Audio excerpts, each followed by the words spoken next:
नबी सल्लल्लाहु अलैहि वसल्लम जब ये बताते कि ये दुनिया ख़त्म होगी, ये इसके बाद तुम्हें अल्लाह के सामने हिसाब व किताब भी देना है।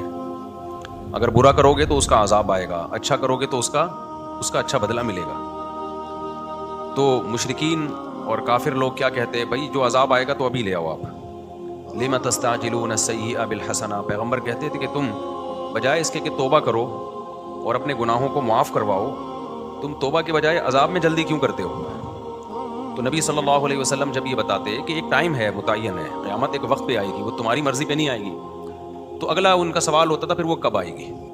हर पैगंबर से ये पूछा गया है कब आएगी। आप सारे पैगंबर आदम अलैहिस्सलाम से लेके मोहम्मद सल्लल्लाहु अलैहि वसल्लम तक सब कह रहे हैं क़यामत आएगी आएगी, और हर पैगंबर से पूछा गया टाइम बताएं, हर पैगंबर ने कहा नहीं पता। तो लोगों ने कहा जब आपको पूरी नॉलेज ही नहीं है तो आप दावा क्यों कर रहे हैं। तो पैगंबर ने कहा जितनी नॉलेज है उसका दावा किया जा सकता है, हमने ये दावा ही नहीं किया कि हमें हर चीज़ की नॉलेज है।